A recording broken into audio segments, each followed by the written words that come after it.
First Love by Ivan Turgenev. Translated by Constance GARNETT. Chapter 18. I got up in the morning with a headache. My emotion of the previous day had vanished. It was replaced by a dreary sense of blankness and a sort of sadness I had not known till then, as though something had died in me. "Why is it you're looking like a rabbit with half its brain removed?" said Lushin on meeting me. At lunch I stole a look first at my father, then at my mother. He was composed as usual. She was, as usual, secretly irritated. I waited to see whether my father would make some friendly remarks to me, as he sometimes did. But he did not even bestow his everyday cold greeting upon me. Shall I tell Zinaida all? I wondered. It's all the same anyway. All is at an end between us. I went to see her, but told her nothing, and indeed I could not even have managed to get a talk with her if I had wanted to. The old princess's son, a cadet of 12 years old, had come from Petersburg for his holidays. Zinaida at once handed her brother over to me. "Here," she said, "my dear Volodya," it was the first time she had used this pet name to me, "is a companion for you. His name is Volodya too. Please like him. He is still shy, but he has a good heart. Show him Neskuchny Gardens, go walks with him, take him under your protection. You'll do that, won't you? You're so good, too." She laid both her hands affectionately on my shoulders, and I was utterly bewildered. The presence of this boy transformed me too into a boy. I looked in silence at the cadet, who stared as silently at me. Zinaida laughed and pushed us towards each other. "Embrace each other, children." We embraced each other. "Would you like me to show you the garden?" I inquired of the cadet. "If you please," he replied in the regular cadet's hoarse voice. Zinaida laughed again. I had time to notice that she had never had such an exquisite colour in her face before. I set off with the cadet. There was an old-fashioned swing in our garden. I sat him down on the narrow plank seat and began swinging him. He sat rigid in his new little uniform of stout cloth, with its broad gold braiding, and kept tight hold of the cords. "You'd better unbutton your collar," I said to him. "It's all right, we're used to it," he said, and cleared his throat. He was like his sister. The eyes especially recalled her. I liked being nice to him, and at the same time an aching sadness was gnawing at my heart. Now I certainly am a child, I thought, but yesterday… I remembered where I had dropped my knife the night before and looked for it. The cadet asked me for it, picked a thick stalk of wild parsley, cut a pipe out of it, and began whistling. Othello whistled too. But in the evening how he wept, this Othello, in Zinaida's arms, when, seeking him out in a corner of the garden, she asked him why he was so depressed. My tears flowed with such violence that she was frightened.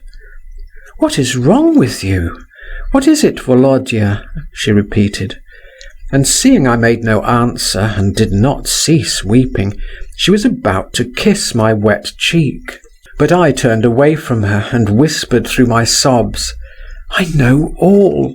Why did you play with me? What need had you of my love?" "I am to blame, Volodya," said Zinaida. "I am very much to blame," she added, wringing her hands. "How much there is bad and black and sinful in me. But I'm not playing with you now. I love you. You don't even suspect why and how. But what is it you know?" What could I say to her? She stood facing me and looked at me, and I belonged to her altogether from head to foot, directly she looked at me. A quarter of an hour later I was running races with the cadet and Zinaida. I was not crying, I was laughing, though my swollen eyelids dropped a tear or two as I laughed. I had Zinaida's ribbon round my neck for a cravat, and I shouted with delight whenever I succeeded in catching her round the waist. She did just as she liked with me. Chapter 19. I should be in a great difficulty if I were forced to describe exactly what passed within me in the course of the week after my unsuccessful midnight expedition.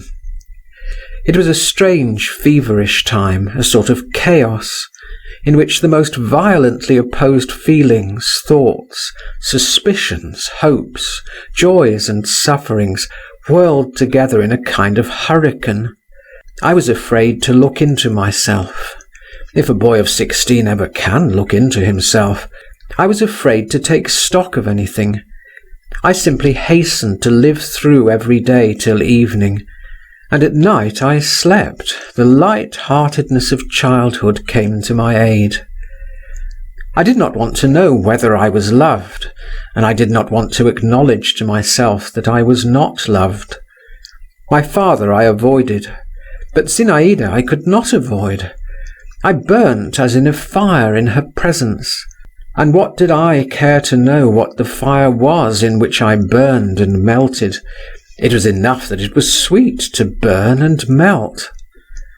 I gave myself up to all my passing sensations, and cheated myself, turning away from memories and shutting my eyes to what I foreboded before me. This weakness would not most likely have lasted long in any case. A thunderbolt cut it all short in a moment and flung me into a new track altogether. Coming in one day to dinner from a rather long walk, I learnt with amazement that I was to dine alone, that my father had gone away and my mother was unwell, did not want any dinner, and had shut herself up in her bedroom. From the faces of the footmen, I surmised that something extraordinary had taken place. I did not dare to cross-examine them, but I had a friend in the young waiter, Philippe, who was passionately fond of poetry and a performer on the guitar. I addressed myself to him. From him I learned that a terrible scene had taken place between my father and mother, and every word had been overheard in the maid's room. Much of it had been in French, but Masha, the lady's maid, had lived 5 years with a dressmaker from Paris, and she understood it all. That my mother had reproached my father with infidelity, with an intimacy with the young lady next door. That my father at first had defended himself, but afterwards had lost his temper, and he too had said something cruel, reflecting on her age, which had made my mother cry. That my mother too had alluded to some loan which it seemed had been made to the old princess, and had spoken very ill of her and of the young lady too, and that then my father had threatened her. And all the mischief, continued Philippe, came from an anonymous letter, and who wrote it no one knows, or else there'd have been no reason whatever for the matter to have come out at all.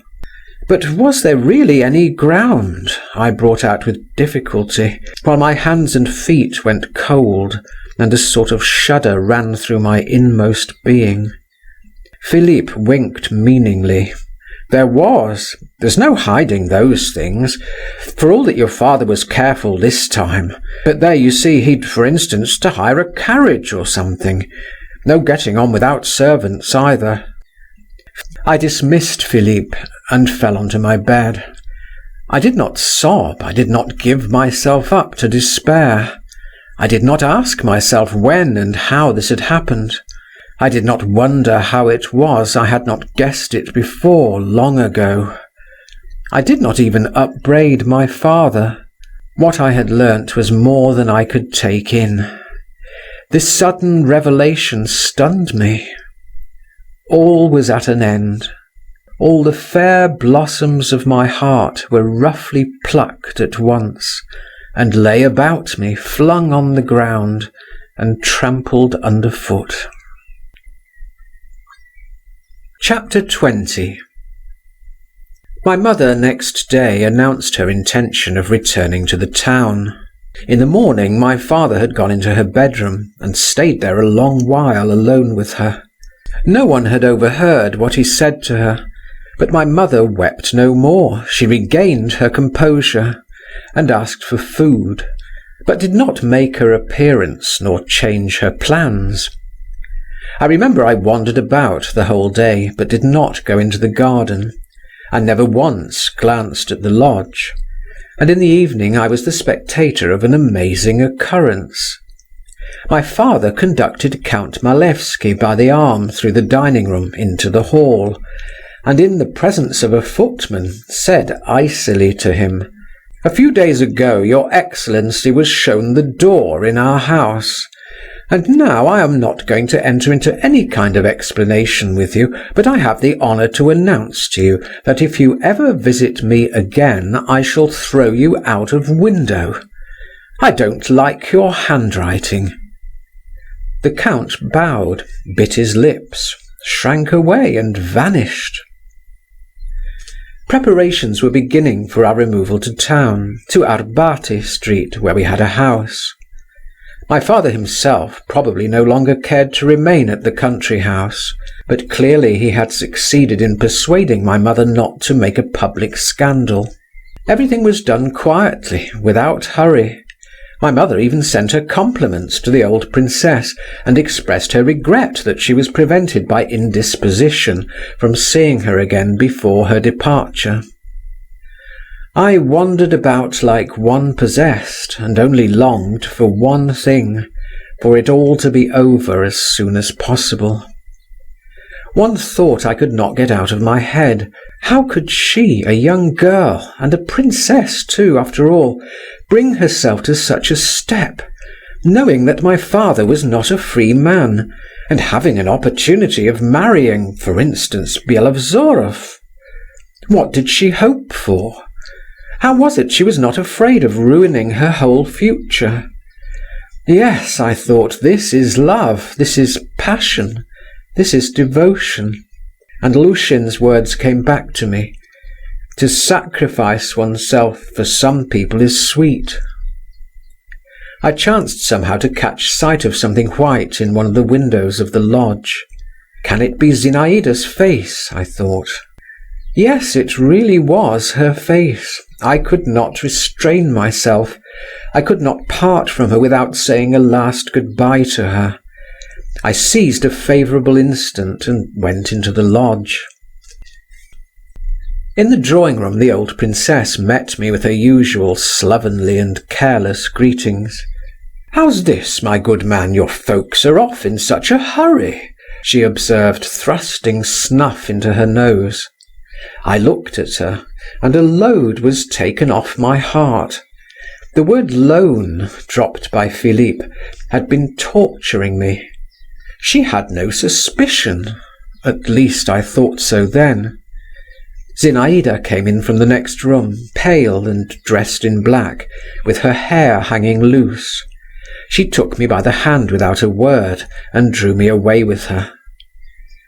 "I heard your voice," she began, "and came out at once. Is it so easy for you to leave us, bad boy?" "I have come to say goodbye to you, princess," I answered, "probably forever. You have heard, perhaps, we are going away." Zinaida looked intently at me. "Yes, I have heard. Thanks for coming. I was beginning to think I should not see you again. Don't remember evil against me. I have sometimes tormented you, but all the same I am not what you imagine me." She turned away and leaned against the window. "Really, I am not like that. I know you have a bad opinion of me." "I?" "Yes, you. You." I repeated mournfully, and my heart throbbed as of old under the influence of her overpowering, indescribable fascination. "Ay, believe me, Zinaida Alexandrovna, whatever you did, however you tormented me, I should love and adore you to the end of my days." She turned with a rapid motion to me, and flinging wide her arms, embraced my head, and gave me a warm and passionate kiss. God knows whom that long farewell kiss was seeking, but I eagerly tasted its sweetness. I knew that it would never be repeated. "Goodbye, goodbye," I kept saying. She tore herself away and went out. And I went away. I cannot describe the emotion with which I went away. I should not wish it ever to come again. But I should think myself unfortunate had I never experienced such an emotion. We went back to town. I did not quickly shake off the past. I did not quickly get to work. My wound slowly began to heal. But I had no ill feeling against my father. On the contrary, he had, as it were, gained in my eyes. Let psychologists explain the contradiction as best they can. One day I was walking along a boulevard, and to my indescribable delight I came across Lushin. I liked him for his straightforward and unaffected character, and besides he was dear to me for the sake of the memories he aroused in me. I rushed up to him. "Ah," he said, knitting his brows, "so it's you, young man. Let me have a look at you. You're still as yellow as ever, but yet there's not the same nonsense in your eyes. You look like a man, not a lapdog. That's good. Well, what are you doing? Working?" I gave a sigh. I did not like to tell a lie, while I was ashamed to tell the truth. "Well, never mind," Lushin went on. "Don't be shy. The great thing is to lead a normal life and not be the slave of your passions. What do you get if not? Wherever you are carried by the tide. It's all a bad lookout. A man must stand on his own feet if he can get nothing but a rock to stand on. Here, I've got a cough. And Byelovzorov, have you heard anything of him?" "No, what is it?" "He's lost, and no news of him. They say he's gone away to the Caucasus. A lesson to you, young man, and it's all from not knowing how to part in time, to break out of the net. You seem to have got off very well. Mind you don't fall into the same snare again. Goodbye." I shan't, I thought. I shan't see her again. But I was destined to see Zinaida once more. Chapter 21. My father used every day to ride out on horseback.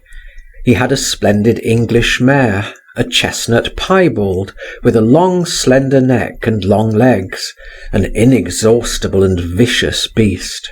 Her name was Electric. No one could ride her except my father. One day he came up to me in a good humour, a frame of mind in which I had not seen him for a long while. He was getting ready for his ride, and had already put on his spurs. I began entreating him to take me with him. "We'd much better have a game of leapfrog," my father replied. "You'll never keep up with me on your cob." "Yes, I will. I'll put on spurs too." "All right, come along then." We set off. I had a shaggy black horse, strong and fairly spirited. It is true it had to gallop its utmost when Electric went at full trot. Still, I was not left behind. I have never seen anyone ride like my father. He had such a fine, carelessly easy seat that it seemed that the horse under him was conscious of it and proud of its rider. We rode through all the boulevards, reached the Maiden's Field, jumped several fences.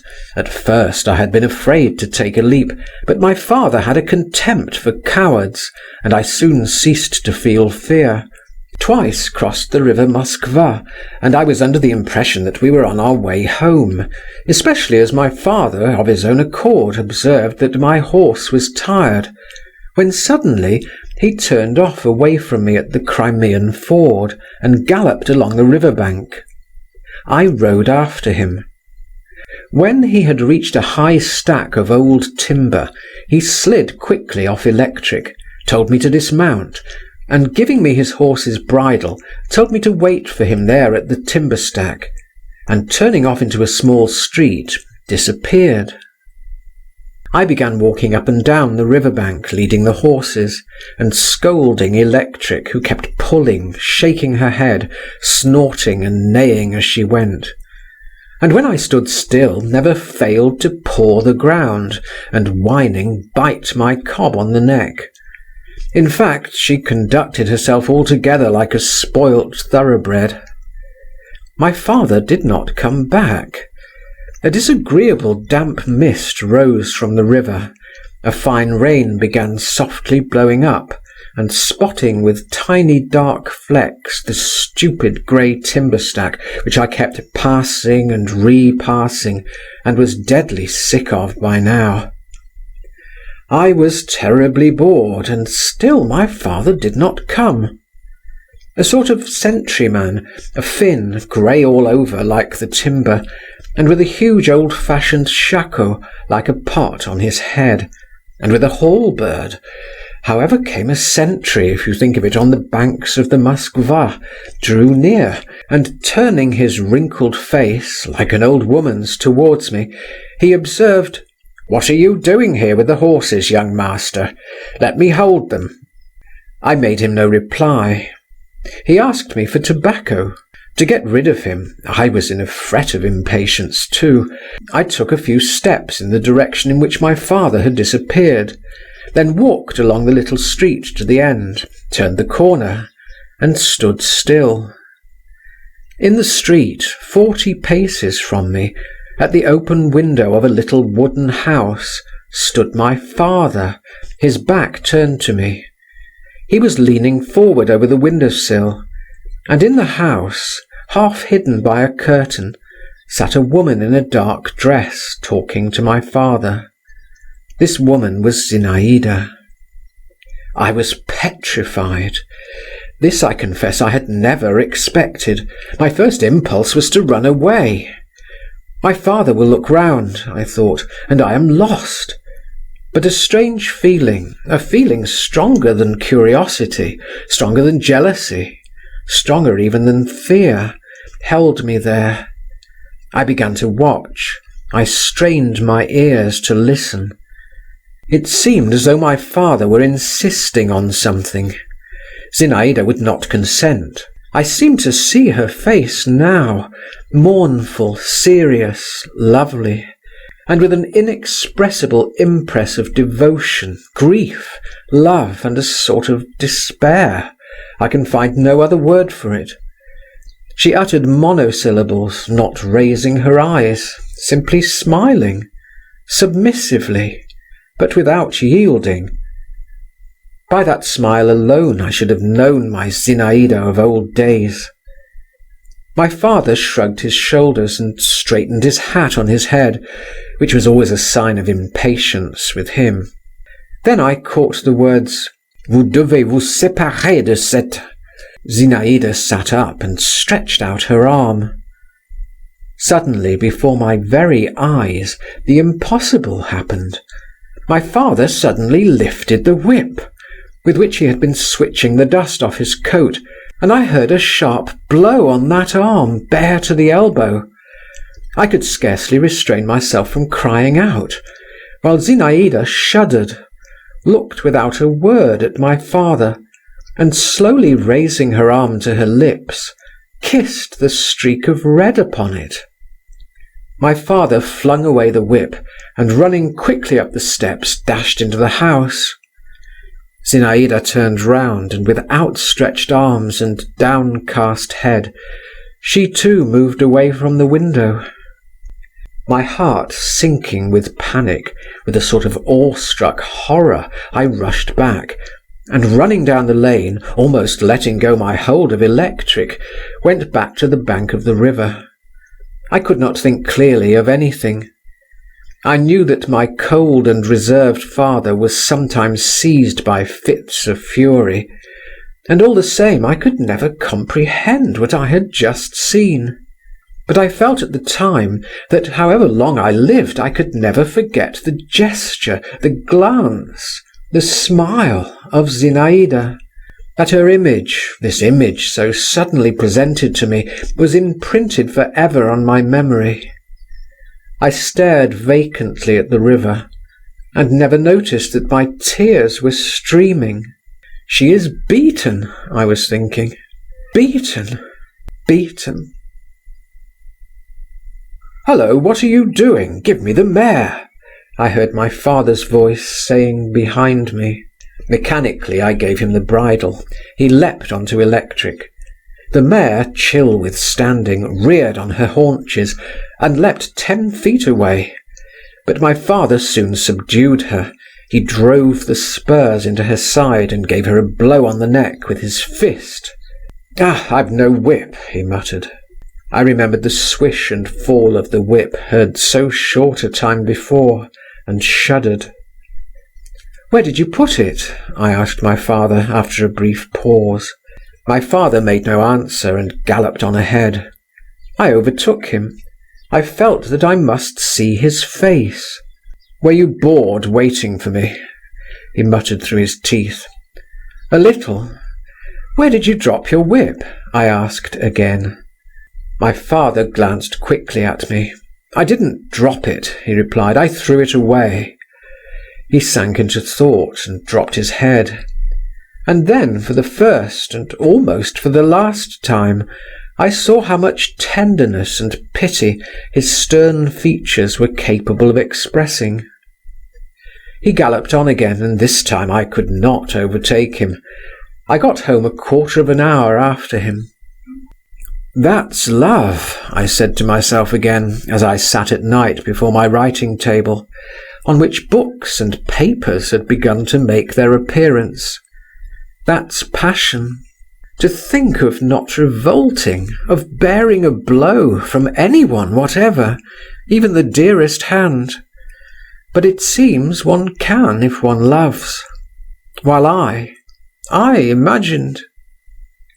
I had grown much older during the last month, and my love, with all its transports and sufferings, struck me myself as something small and childish and pitiful beside this other unimagined something, which I could hardly fully grasp, and which frightened me like an unknown, beautiful but menacing face, which one strives in vain to make out clearly in the half-darkness. A strange and fearful dream came to me that same night. I dreamed I went into a low, dark room. My father was standing with a whip in his hand, stamping with anger. In the corner crouched Zinaida, and not on her arm but on her forehead was a stripe of red, while behind them both towered Bielosvorov, covered with blood. He opened his white lips and wrathfully threatened my father. 2 months later I entered the university, and within 6 months my father died of a stroke in Petersburg, where he had just moved with my mother and me. A few days before his death he received a letter from Moscow which threw him into a violent agitation. He went to my mother to beg some favour of her, and I was told he positively shed tears. He, my father! On the very morning of the day when he was stricken down, he had begun a letter to me in French. "My son," he wrote to me, "fear the love of woman. Fear that bliss, that poison." After his death, my mother sent a considerable sum of money to Moscow. Chapter 22. 4 years passed. I had just left the university, and did not know exactly what to do with myself, at what door to knock. I was hanging about for a time with nothing to do. One fine evening I met Meidanov at the theatre. He had got married and had entered the civil service.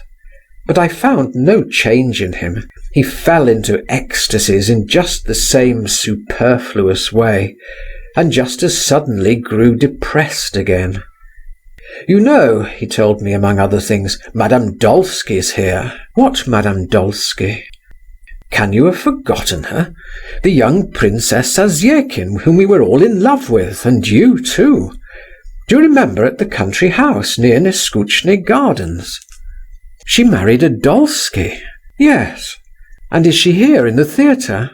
"No, but she's in Petersburg. She came here a few days ago. She's going abroad." "What sort of fellow is her husband?" I asked. "A splendid fellow with property.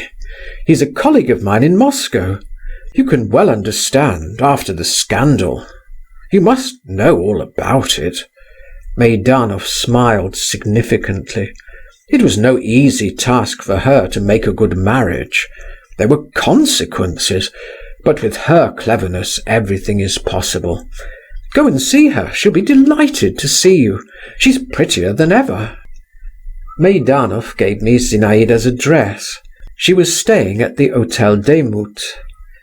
Old memories were astir within me. I determined next day to go to see my former flame.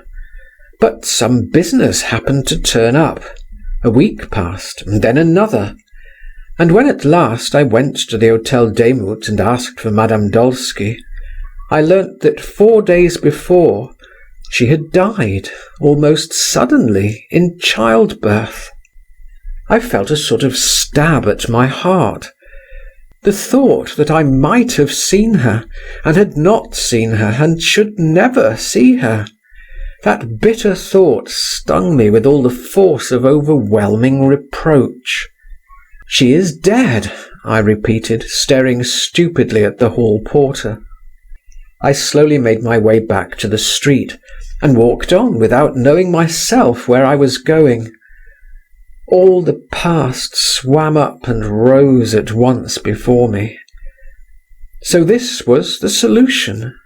This was the goal to which that young, ardent, brilliant life had striven, all haste and agitation.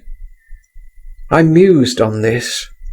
I fancied those dear features, those eyes, those curls, in the narrow box, in the damp underground darkness, lying here not far from me, while I was still alive, and maybe a few paces from my father. I thought all this. I strained my imagination, and yet all the while the lines, "From lips indifferent of her death I heard, indifferently I listened to it too," were echoing in my heart. "O youth, youth, little dost thou care for anything. Thou art master, as it were, of all the treasures of the universe. Even sorrow gives thee pleasure, even grief thou canst turn to thy profit.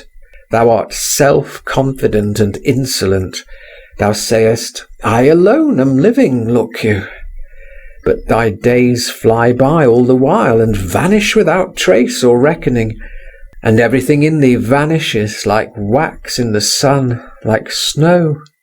And perhaps the whole secret of thy charm lies not in being able to do anything, but in being able to think thou wilt do anything, lies just in thy throwing to the winds forces which thou couldst not make other use of, in each of us gravely regarding himself as a prodigal, gravely supposing that he is justified in saying, "Oh, what might I not have done if I had not wasted my time?"